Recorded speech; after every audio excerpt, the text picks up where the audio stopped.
Hi everyone, welcome back to another video, and today in this video our book reading session is about medical physiology by doctor G K. Pal. ठीक है, तो आज हम chapter 1 का जो पहला पेज है उसे हम पढ़ने जा रहे हैं. ठीक है, उसमें हमें कुछ समझना नहीं है, सिर्फ हमें बुक रीडिंग का एक आदत, डेली 1 पेज आपको पढ़ना है एंड उतनी बार एक पेज को पढ़ना है कि आपको हर एक जगह पर सेंटेंस क्या होता है, वर्ड क्या होता है, आपको एक अच्छा सा कमांडिंग होना चाहिए. देखो, बुक रीडिंग का कई स्तर होता है. ठीक है, मैक्सिमम जो होते हैं ना, वो टीचर होते हैं, वो इसको एम्फासाइज इतना नहीं करते हैं. ठीक है, तो कई बार क्या होता है, आपका ब्रेन उस लेवल तक मैच्योरिटी नहीं होता है जिस लेवल तक मैच्योरिटी होना चाहिए. अब मान लीजिए मैं इस चैप्टर को पढ़ने जा रहा हूँ, defining the role of physiology in modern medicine. ठीक है, तो मॉडर्न मेडिसिन में फिजियोलॉजी का क्या डेफिनेशन है, जब हम इसे पढ़ेंगे हो सकता है हमें इसमें क्या क्या दिया गया है वो एक बार रीडिंग से हमें समझ में नहीं आए. तो हमें क्या करना पड़ेगा, एक ही चैप्टर को कई बार आपको रिवीजन भी करते रहना है. रिवीजन करने से क्या होगा, आपकी एक अंडरस्टैंडिंग उस बुक के साथ बढ़ जाती है. आप कुछ समझने के लिए मत पढ़ो. ठीक है, पहले ऐसे अंधाधुन पढ़ते जाओ, कुछ तो याद आएगा ना, कुछ तो समझ में आएगा. मान लीजिए कोई भी समझ में नहीं आएगा, चलो कोई बात नहीं. अगर हमें कुछ भी समझ में नहीं आता है, ये और भी अच्छा बात है. उसके बाद हम क्या करेंगे, मान लीजिए यहाँ से लेकर के इस छोटे एक पैराग्राफ को मैं ख़त्म करूँगा.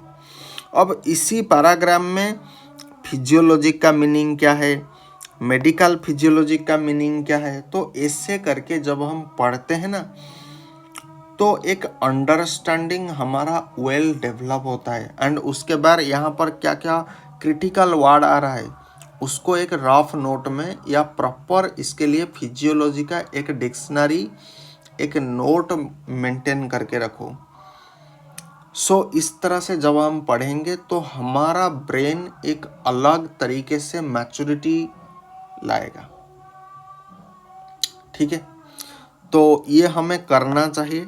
ठीक है, नाउ सो बिना टाइम वेस्ट करते आज हम बुक रीडिंग का सेशन शुरुआत करेंगे. ठीक है, तो defining the role of physiology in modern medicine. Modern medicine में फिजियोलॉजी का क्या डेफिनेशन है, डेफिनेशन मतलब संज्ञा, क्या संज्ञा उसमें होता है. ठीक है, उसके ऊपर हम चर्चा करेंगे. नाउ सो शुरुआत करते हैं. Physiology is the study of body function. Body का फंक्शन को हम क्या कहते हैं, फिजियोलॉजी कहते हैं. देयर मैकेनिज्म, कैसे वो काम करता है, जितने बॉडी के जितने सारे फंक्शन वो कैसे काम करता है. एंड उसका रेगुलेशन, मतलब मान लीजिए हम खांस रहे हैं, छींक रहे हैं, हमें कोई डिजीज हो रहा है, तो इसका रेगुलेशन करने के लिए है ना, जैसे आपका हार्ट रेट बढ़ रहा है, घट रहा है, तो इसके रेगुलेशन एक होगा. आप स्टूल पास कर रहे हो, इसका भी एक रेगुलेशन होगा, कोई तो रेगुलेशन होगा ना. तो रेगुलेशन को भी समझा जाएगा, मैकेनिज्म को भी समझा जाएगा, एंड ओवरऑल आपका स्टडी ऑफ बॉडी फंक्शन को क्या बोला जाता है, फिजियोलॉजी. तो मोटे तौर पर मैं कह सकता हूँ physiology is equal to function, ऐसा मैं बोल सकता हूँ, निश्चित तौर पर बोल सकता हूँ ना.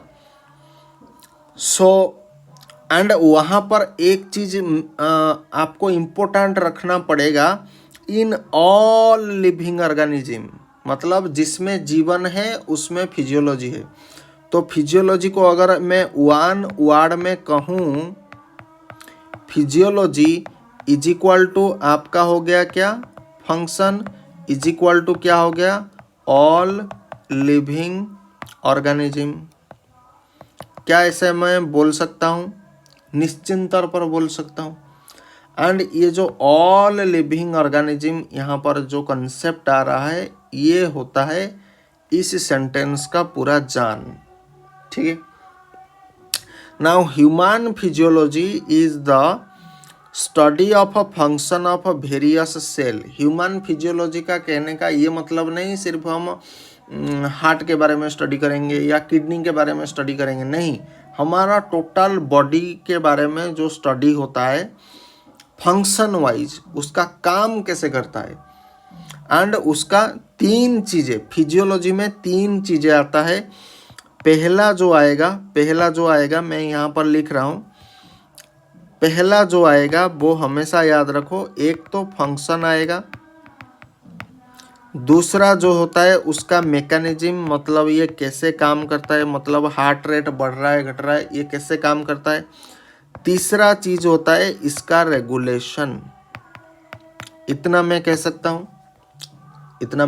हूँ, एंड ये कहाँ पर दिखाई देगा, आपके लिविंग ऑर्गेनिज्म में होगा, ऑल लिविंग ऑर्गेनिज्म। इतना बात क्लियर है, करेक्ट। तो इस चीज को मैं वाइप आउट कर दे रहा हूं, ठीक है। Now so human physiology is the study of a function of a various cell. किसका हम फंक्शन के ऊपर स्टडी करेंगे, क्योंकि फिजियोलॉजी मतलब से function of a different body part को बोला जाता है। सो फंक्शन ऑफ किसका, function of a various cell, जितने भी सेल होता है उसका फंक्शन के ऊपर स्टडी करने को हम फिजियोलॉजी कहेंगे।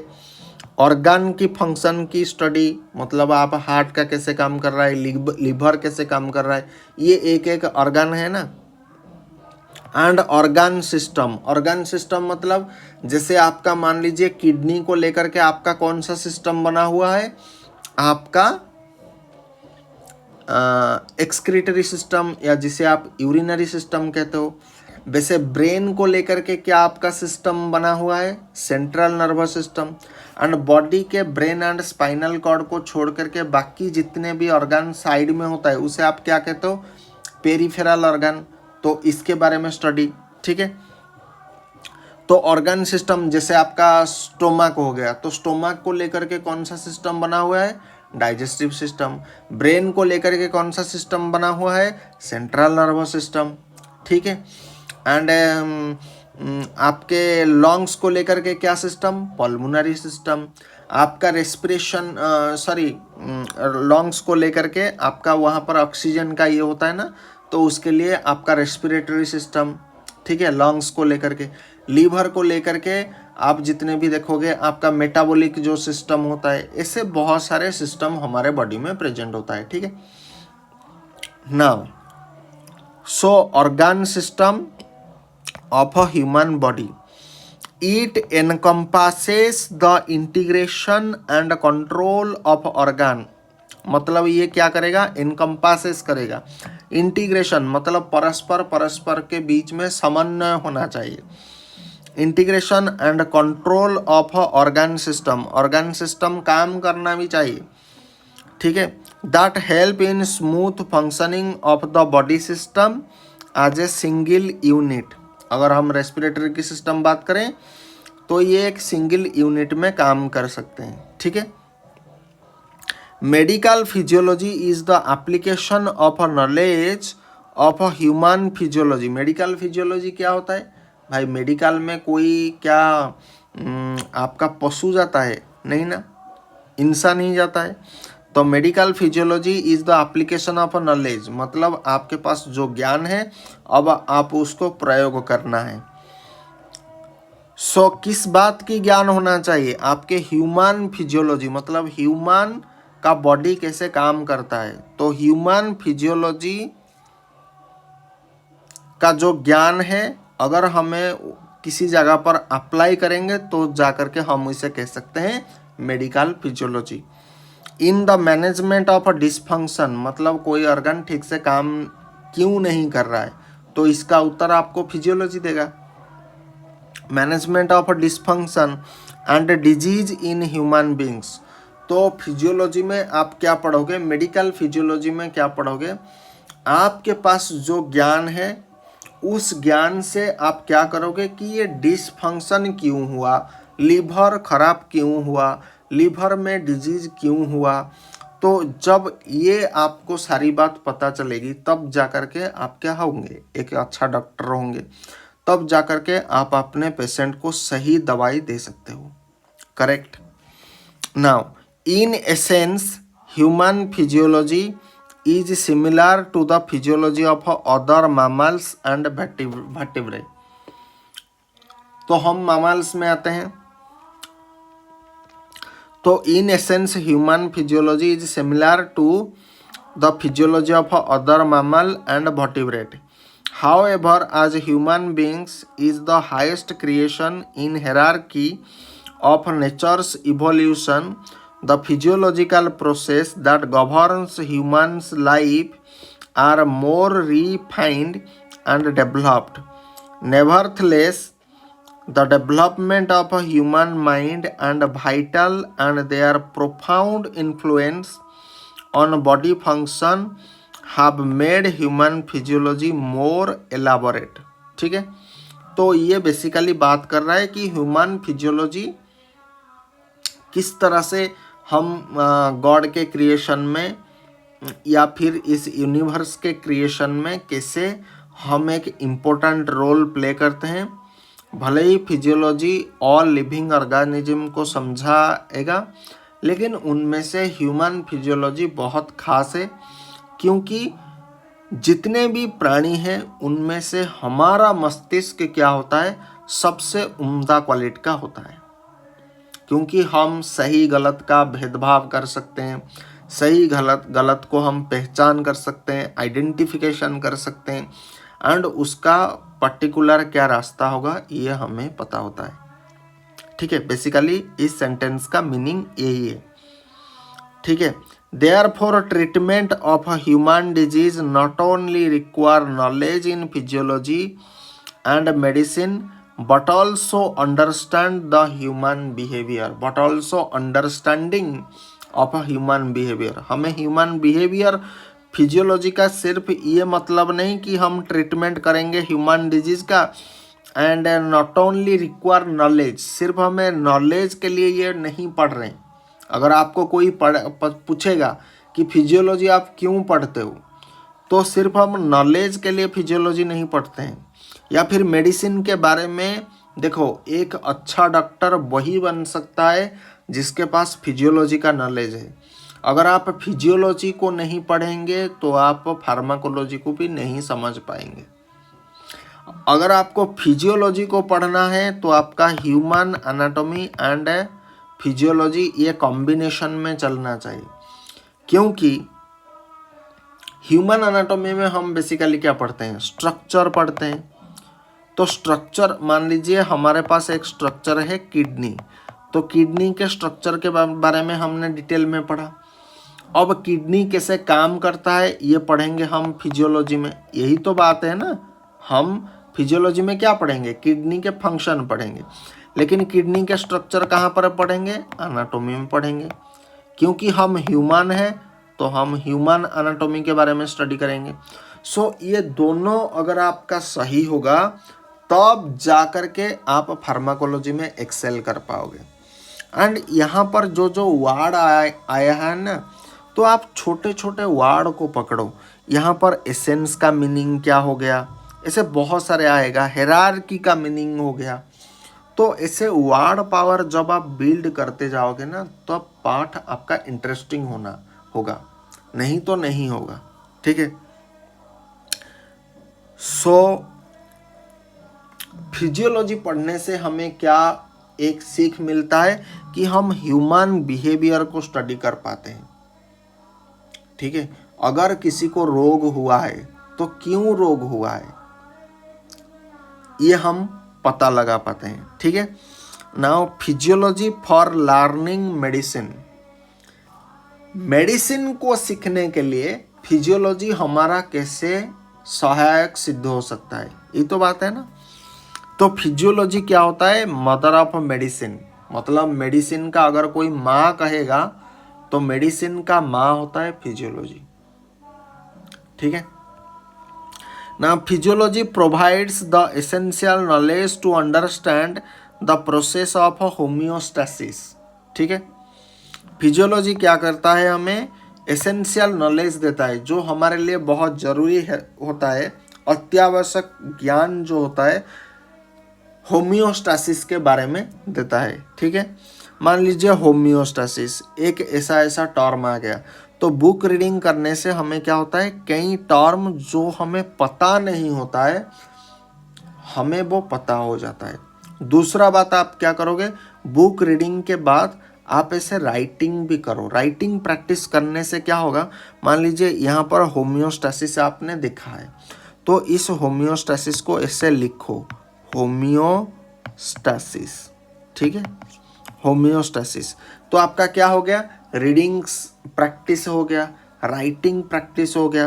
एंड धीरे धीरे आप क्या करोगे, ऐसे जो क्रिटिकल वर्ड जो होता है, ठीक है, ऐसे क्रिटिकल वर्ड को आप हमेशा डिकोड करना है। 2-3 बार एक चैप्टर को पढ़ो, 10 बार पढ़ो। जितनी बार पढ़ने से आपको लग जाएगा, जैसे होता है ना, हम कोई अनजान रास्ता में अगर जाते हैं तो पहली बार जाने से वो रास्ता हम क्या करते हैं, भूल देते हैं। लेकिन जैसे जैसे उसी रास्ते में, उसी अनजाने रास्ते में अगर हम बार बार जाएंगे तो क्या होगा, हमें सारा जो गली कंदी जितने भी होता है एरिया, ये मैं थोड़ा अनप्रोफेशनल बोल रहा हूँ लेकिन ये इसके लिए सही बैठता है। ठीक है, तो ऐसे हर वो छोटी छोटी जानकारी क्या होता है, हमारे माइंड में फिक्स होता है। देखो, एक बार पढ़ने से तो कुछ नहीं मिलेगा। कोई एक चैप्टर को एक बार पढ़ रहा है, एक चैप्टर को एक बार पढ़ रहा है, एंड कोई एक चैप्टर को 1000 बार पढ़ रहा है, तो फर्क आता है भाई। क्योंकि उसको उस चैप्टर में क्या क्या कॉम्प्लिकेटेड वर्ड आता है, जैसे ये एक कॉम्प्लिकेटेड वर्ड है, इस वर्ड का मीनिंग क्या है, इससे आपको छोटी छोटी जानकारी इकट्ठा करना पड़ेगा। तब जाकर के आप क्या करोगे, आपके अंदर वो समझ आ जाएगी कि एक्चुअल फिजियोलॉजी क्या होता है। ठीक है, तो physiology provide essential knowledge to understand the process of homeostasis which is defined as the constancy of a internal environment of the body। तो होम्योस्टेसिस का मतलब क्या हो गया, हमारा जो इंटरनल एनवायरनमेंट है वहाँ पर क्या क्या है, आपका हार्ट है, लंग्स है, स्टोमक है, वगैरह वगैरह, जिसे हम देख नहीं सकते अपने खुले आंखों में। ऊपर से तो आपका पेट दिखाई देता है, लेकिन भीतर जितने ऑर्गन होता है क्या वो दिखाई देता है? नहीं दिखाई देता है। तो ये होम्योस्टेसिस का मतलब क्या हो गया, हमारा जो इंटरनल एनवायरनमेंट होता है उसमें कंसिस्टेंसी आ जाना, मतलब वो प्रॉपरली रेगुलेशन करना चाहिए। ठीक है, homeostasis is the state of internal harmony among the body system.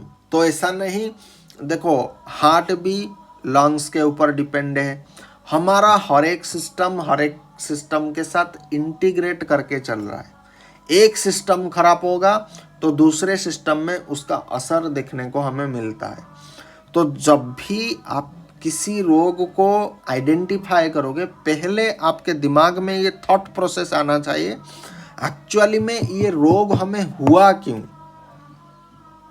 सो रोग क्यों हुआ ये जानने से पहले आपको क्या पता होना चाहिए, उसका स्ट्रक्चर पता होना चाहिए।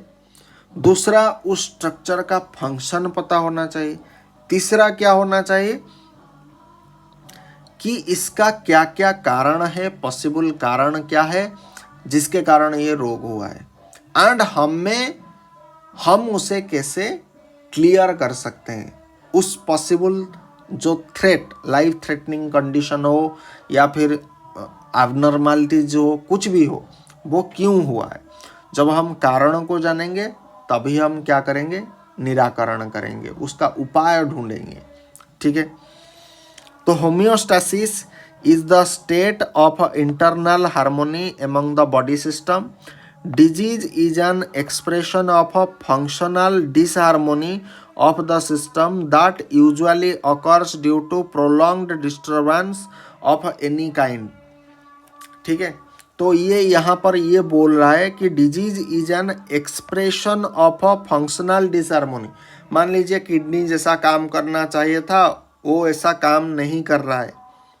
ठीक है, एंड अगर वो अधिक समय तक ऐसा अगर रहेगा तो वो क्या होगा, हमारा जो पर्टिकुलर ऑर्गन या ऑर्गन सिस्टम क्या होगा, डिसहार्मोनी में चला जाएगा। एंड इसी को हम क्या कहते हैं, डिजीज कहते हैं। डिजीज तो कुछ और नहीं ना, आपका नॉर्मल फंक्शनिंग में अगर कोई चेंज आ रहा है तो उसे डिजीज कहेंगे।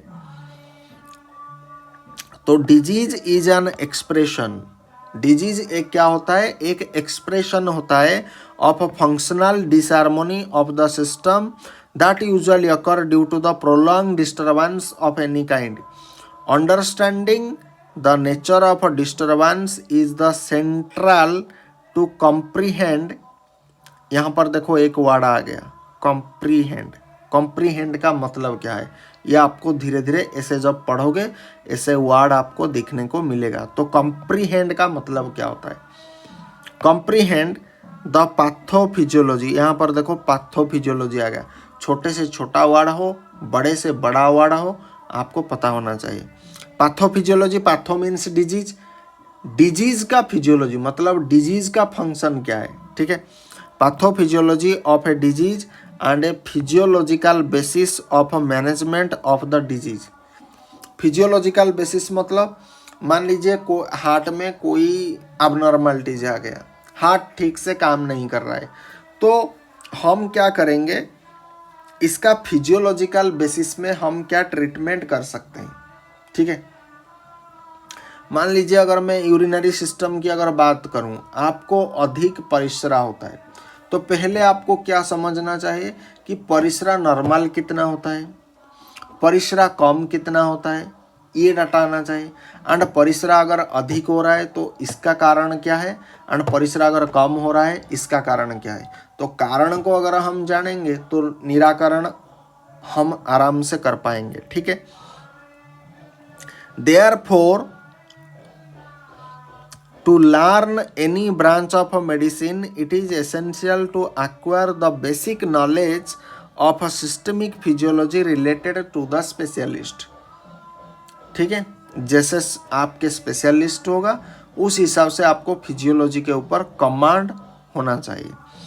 Now the concept in physiology helps to understand, diagnose and treat the disease. देखो फिजियोलॉजी पढ़ने का कितना फायदा है, एक तो आपको एक समझ आ जाएगी। ठीक है, दूसरा क्या होगा, आप अच्छे से डायग्नोस कर पाओगे, परीक्षा निरीक्षा कर पाओगे। ठीक है, एंड डिजीज को क्या करोगे, ट्रीट कर पाओगे, चिकित्सा कर पाओगे। For example, for the management of A case of acute myocardial infarction, इसे AMI बोलते हैं, the physician should know the physiology of coronary blood flow. अगर उसे कोरोनरी ब्लड फ्लो पता नहीं तो वो क्या करेगा, एक्यूट मायोकार्डियल इन्फार्क्शन को क्या वो ट्रीटमेंट कर पाएगा, नहीं कर पाएगा। तो उसका ज्ञान किसके लेवल पर होना चाहिए कि उसे पता होना चाहिए हमारा कोरोनरी ब्लड फ्लो कैसा होता है, कोरोनरी ब्लड फ्लो का जो फंक्शन होता है वो कैसे काम करता है, ये पहले आना चाहिए। दूसरा क्या होना चाहिए, इलेक्ट्रोफिजियोलॉजी ऑफ कार्डियक मायोसाइट, उसे इलेक्ट्रोफिजियोलॉजी ऑफ कार्डियक मायोसाइट। यहाँ पर देखो एक वर्ड आ गया कार्डियक एंड एक होता है आपका मायोसाइट। ठीक है, कार्डियक मायोसाइट क्या है इसके ऊपर हम देखेंगे। ठीक है, homeostasis of myocardial perfusion. Homeostasis मतलब इंटरनल एनवायरनमेंट में क्या आना, कंसिस्टेंसी आ जाना को होम्योस्टैसिस बोलते हैं। तो मायोकार्डियल परफ्यूजन क्यों होता है इसके बारे में। Now principle of regulation of coronary circulation. Coronary circulation का जो रेगुलेशन होता है उसका सिद्धांत क्या होता है? And the factor that disturb coronary haemodynamics to produce myocardial ischaemia. वो कौन सा फैक्टर होता है जो कि डिस्टर्ब करता है कोरोनरी हेमोडायनामिक्स को टू प्रोड्यूस मायोकार्डियल इस्चेमिया। तो मायोकार्डियल इस्चेमिया एक वर्ड आ गया, कोरोनरी हेमोडायनामिक्स एक वर्ड आ गया। तो ऐसे ऐसे वर्ड को पिकअप करो, ठीक है। These concept of cardiac physiology help physician to understand the mechanism of myocardial ischaemia, ठीक है। मायोकार्डियल इस्चेमिया के बारे में डॉक्टरों को एक समझ आ जाती है। And radiation of pain to left arm, ठीक है, मतलब पेन कैसे फैलता है। इंटरप्रेट ईसीजी एबनॉर्मलिटीज, ईसीजी में अगर कोई एबनॉर्मलिटीज आ गया उसको पहचानना, उसको ठीक से डिकोड कर पाना। To diagnose acute myocardial infarction and prescribed drug to improve myocardial perfusion, ठीक है। And prevent the progression of infarction, ठीक है। फॉर इन्फार्क्शन देखो गोटे एक वर्ड आ गया। तो ऐसे ऐसे छोटे छोटे वर्ड को पिकअप करो, ठीक है। For many disease knowledge in physiology facilitate disease diagnosis and effective patient management। वो क्या बता रहा है? For many disease knowledge in physiology facilitate disease diagnostic and effective patient management. अगर हमारा फिजियोलॉजी में बहुत अच्छा पकड़ होगा तो हम डिजीज को क्या करेंगे? डायग्नोसिस कर पाएंगे, मतलब परीक्षा निरीक्षा कर पाएंगे एंड हम पेशेंट को एक इफेक्टिव ट्रीटमेंट मैनेजमेंट दे पाएंगे, ठीक है। Therefore the great physiologist E.H. Starling had said, physiology of today is the medicine of tomorrow। हमारा आज का फिजियोलॉजी जितना अच्छा होगा वो हमारा काल का क्या बनेगा? मेडिसिन बनेगा। तो आज भी ह्यूमन फिजियोलॉजी पूरा नहीं है, हालांकि हम देयर आर बहुत numerous publication, there are different book, ये सारा रहता है, लेकिन हमने 100% भी इसके ऊपर पकड़ नहीं बनाया, ठीक है। तो जितना आज का फिजियोलॉजी अच्छा करोगे काल को आप उतना बेहतर डॉक्टर बनोगे। एंड बेहतर डॉक्टर वही बन सकता है जो जितना अच्छा मेडिसिन का प्रेस्क्राइब कर पाता है, ठीक है।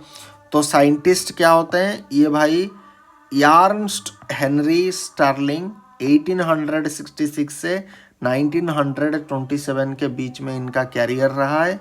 एंड ये है आपका E.H. स्टार्लिंग, ठीक है। अर्नस्ट हेनरी स्टार्लिंग 1866 से 1927 was an English physiologist। His main collaborator was his brother-in-law William Madoc Bayliss। His major contribution to physiology were Starling equation describing fluid shift in the body, discovery of peristalsis। देखो यहाँ पर एक word आ गया peristalsis, ठीक है, with Bayliss, ठीक है। Discovery of secretin, ये सिक्रेटिन क्या होता है, ठीक है। ऐसे ऐसे वर्ड को पकड़ो, ठीक है। The first hormone with Bayliss, ठीक है। The introduction of the concept of hormone and the discovery that the distal convoluted tubule of the kidney reabsorb water, ठीक है, and various electrolyte।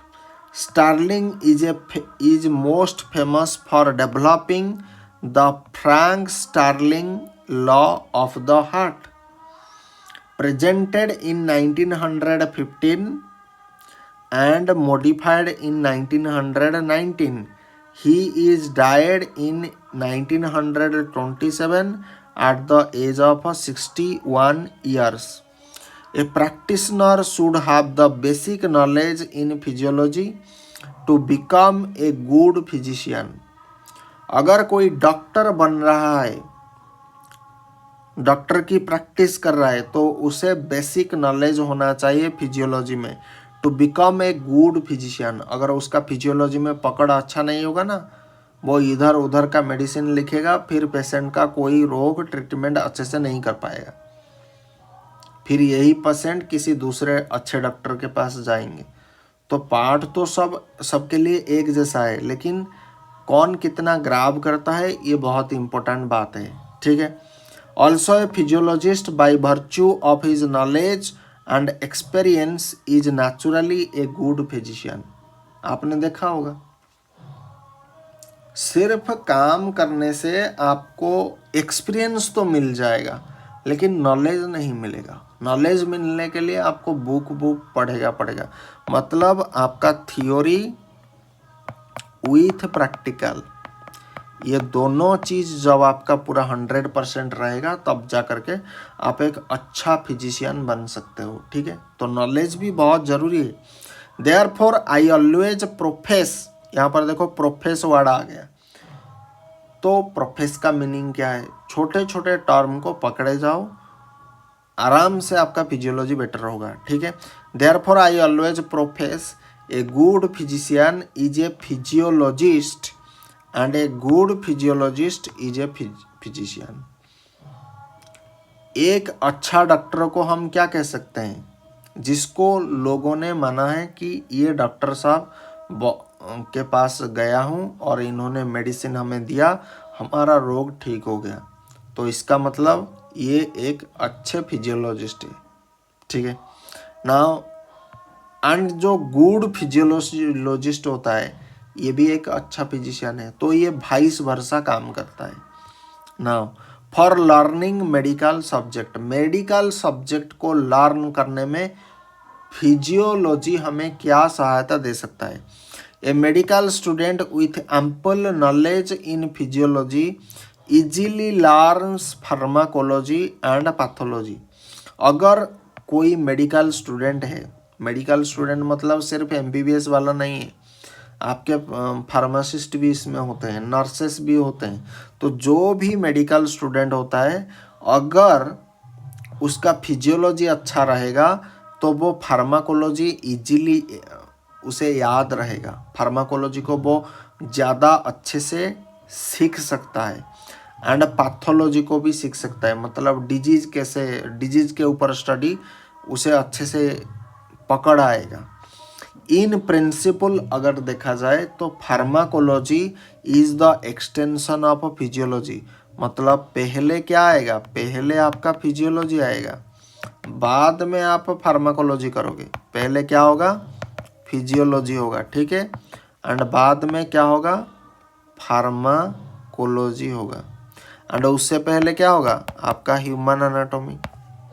क्योंकि पहले आप स्ट्रक्चर पढ़ोगे, उसके बाद क्या पढ़ोगे? फंक्शन पढ़ोगे, उसके बाद आप फार्माकोलॉजी, जिसे हम कहते हैं ड्रग के ऊपर स्टडी करने को बोला जाता है, ठीक है। तो ये सीरियल ऐसे ही चलता है, ठीक है। तो in principle pharmacology is the extension of क्या? Physiology. For example while studying pharmacotherapy मतलब ड्रग के रिलेटेड अगर हम कोई चिकित्सा कर रहे हैं, for bronchial asthma the student learns the prescription of catecholaminergic agent. Specially अगले पेज में हम देखेंगे। आज हमारा जो था डेली 1 पेज रीडिंग का, हालांकि हर दिन तो 1 पेज रीडिंग नहीं हो पाता है, लेकिन कोशिश करेंगे डेली 1 पेज रीडिंग का हमारा जो आदत होता है उसे डेवलप करने का, ठीक है। तो आज के लिए इतना ही, मिलते हैं किसी अगले लेक्चर में, अगले बुक रीडिंग सेशन में। एंड हमने ये एक नारा दिया था कि GPAT का कम से कम डेली 50 MCQ प्रैक्टिस करेंगे, तो वो कहीं ना कहीं वो रिदम टूट रहा है। मुझे भी ये ख़राब लग रहा है कि एक अच्छा देखो, ये हम बुक को पढ़ रहे हैं ऊपर ऊपर से, यहाँ पर ऐसे बहुत सारे वर्ड हैं जो हमें भी नहीं पता है, ठीक है। तो हम कोशिश करेंगे उन वर्ड को जानने के लिए, ठीक है। तो मैं इसीलिए ये सब चीज़ कर रहा हूँ कि एक नया बंदा अगर देखेगा तो उसका सोच जो हो रहा है, मेरा सोच उसके सोच के साथ मैक्सिमम होना है। मैक्सिमम मतलब मैक्सिमम बोल रहा हूँ, मतलब मेरा सोच एंड उसका सोच एक जैसा होना चाहिए। अगर एक जैसा होगा तो हम जीरो से लेकर के शुरुआत करेंगे और इसे सुपर हीरो में परिवर्तित कर देंगे, ठीक है। मतलब पूरा ग्राउंड लेवल पर आपको उठाया जाएगा। इसीलिए हमने यहाँ पर मायोकार्डियल परफ्यूजन क्या होता है, ये छोटे छोटे टर्म को इसलिए हमने हाईलाइट किया है। यहाँ पर देखो हमने हाईलाइट किया है, यहाँ पर जितने भी छोटे छोटे, जैसे एम्पुल नॉलेज क्या होता है, ऐसे ऐसे टर्म आपको पकड़ना है। जब आप इस पर कमांड प्राप्त कर जाएंगे तब आपका बहुत कुछ अच्छा हो जाएगा। एंड इसी के साथ हमने जैसा कि बोला था कि डेली 50 MCQ प्रैक्टिस करेंगे, वो रिदम कहीं ना कहीं ब्रेक हो रहा है, तो इसके लिए मुझे बहुत दुख भी हो रहा है। बहुत सारे कारण हो रहा है जो कि इस रिदम को ब्रेक कर रहा है, लेकिन कोई बात नहीं, देर आए परंतु दुरुस्त आना चाहिए, ठीक है। तो इसी के साथ साथ आज के बुक रीडिंग सेशन को हम यहीं पर समाप्त करते हैं। कोशिश करेंगे हम मैक्सिमम आउटपुट लें एंड कभी कभी हम ज़्यादा पढ़ेंगे, क्योंकि बीच में गैप भी आता है, तो उसको कवर अप करने के लिए कभी कभी ज़्यादा हम एक एक चैप्टर बुक रीडिंग ख़त्म करेंगे, तभी वो मैनेज होगा। बीच में जो गैप आएगा, देखो हर जो विराट कोहली जो होता है वो हर बॉलर को छक्का नहीं मारेगा, तो जिस ओवर में क्या होगा, आपका रन कम आएगा, अगले ओवर में क्या करोगे, ऐसे बॉलर को पिक करता है जिसको मैं छक्का चौका अच्छे से मार सकूं। तो कहीं ना कहीं अगर गैप हो रहा है तो उस गैप को फिलअप करने के लिए इतना तो हर कोई जानता है कि ज़्यादा परिश्रम करना पड़ेगा, ठीक है। तो इसी के साथ साथ आज के बुक रीडिंग सेशन को यही समाप्त करते हैं। आपको बुक रीडिंग सेशन कैसा लग रहा है, ये वैसे कमेंट बॉक्स में हॉप कर देता हूँ, तो ये तो कहना कोई बहुत बड़ा जाति होगा। ओके, एनीवेज कमेंट बॉक्स इसलिए ऑफ करता हूँ क्योंकि बहुत लोगों का सोच डिफरेंट होता है एंड मैं कोई नेगेटिव ऐसा कमेंट सुनना नहीं चाहता हूँ। जो बोल रहे हैं, ठीक है, हम करने पर यकीन रखते हैं। ओके, सो आज के लिए इतना ही। So thanks for watching the lecture. If you really want and you love the content, please do subscribe the channel, and if not, please do not subscribe the channel as well. Okay, so मैं आज से ही आपको बोल रहा हूँ, अगर आपको पसंद आता है तो चैनल को सब्सक्राइब करो and hit the bell icon also and keep the video like. Okay, keep subscribing us. अगर आपको पसंद नहीं आता है तो आप इस चैनल से दूर जा सकते हैं। वैसे मुझे ये सारे चीज़ पहले बता देना चाहिए, ठीक है। जिसको पसंद आता है वो सिर्फ देखें, जिसको पसंद नहीं आता है वो ना देखें, सिंपल सी बात है, ठीक है। सो थैंक्स फॉर वॉचिंग।